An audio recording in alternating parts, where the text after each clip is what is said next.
The Miami Dolphins. What even is the perception anymore? One week they're lightning in a bottle.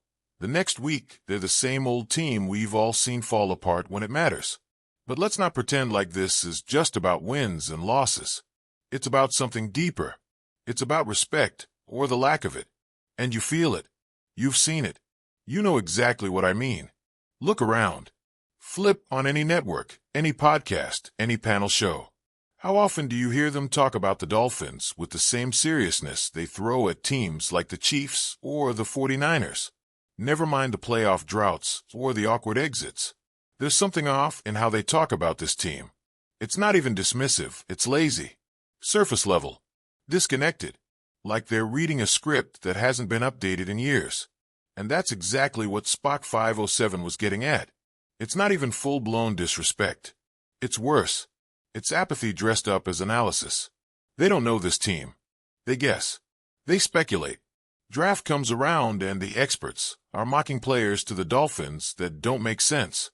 No fit, no need, no connection to what this team is actually building. Why? Because nobody did the homework. Because if you're not a contender with national storylines dripping out of your locker room, you're filler content. But is that on the media? Or is it on us? 21 Dave puts it bluntly, what have we done? We didn't shift the narrative.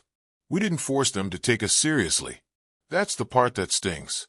Because as much as we hate how they talk about Miami, there's no denying we gave them the script. 2 years ago, we were the feel-good story of the league. Fast starts, explosive plays, headlines. Then we faded. Slipped right back into the shadows. Nudged gently into the wild card spot. Then out of the playoffs like we snuck in without paying. That hurts more than getting blown out in week 3. That sticks. But let's be real. You drop the ball in prime time. The spotlight turns away. PHINS fan doesn't sugarcoat it. You lay an egg on national TV. You deserve to be mocked. That's the currency in this league. You beat the nobodies, great. But get steamrolled when it counts, and that's your story now. And let's not act like that hasn't been the theme for the Dolphins lately. Top-tier opponents? We shrink. National windows? We crumble. It's not hatred. It's pattern recognition. And if the Dolphins want to change the pattern, there's a pretty simple solution. Miami 235 says it like it is. Win the games you're supposed to win. Silence the noise. You don't get credit for potential. You don't get sympathy for injuries. You get judged on scoreboard, on tape, on results. But DX at TX hits a nerve. Respect is earned, and we've done precious little earning. This team repeats mistakes like it's a ritual. Accountability sounds great in interviews, but how often does it translate on Sunday? A roster full of talent doesn't mean anything if the decisions stay bad and the learning curve stays flat. That's why 7 wins sounds more realistic to him, even if Tua plays a full season. Not because of the talent, but because this team doesn't punish its own failures. Then Tap jumps in with what feels like chorus at this point, earn it.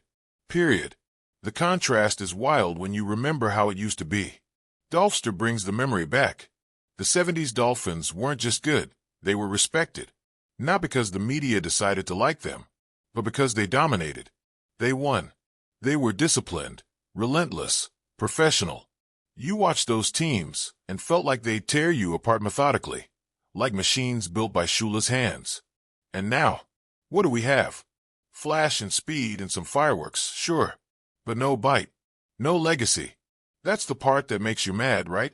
Because we have the weapons. We have Hill. We have Waddle. We have Armstead, Chubb, Phillips, when healthy. We even have moments, those insane 70 points against Denver. Those deep shots that flip a game instantly. But when it comes time to face the best, we blink. It's like the whole team forgets who they are. That's why Finn sucks, just can't buy in anymore. He's been here too long. Seen too many almosts. He wants to believe, but how do you believe in a team that never beats the ones that matter? Bills, Chiefs, Ravens, 49ers.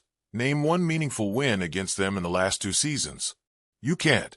And so when the media slots us behind the Jets and Patriots, it hurts.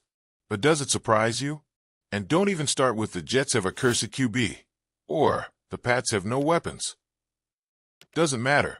Their identity is clearer. Their punch is heavier. And the Dolphins? still proving they even belong in the fight.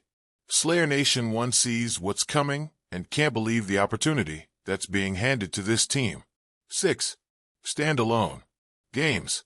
You don't get that kind of stage unless the league wants you to show something. It's not disrespect, it's an invitation. And the question is, will they show up? Because if they don't, it's not just the media that'll keep laughing. It'll be us. Fans. The ones who've been begging for respect and then watching the team burn every chance to earn it.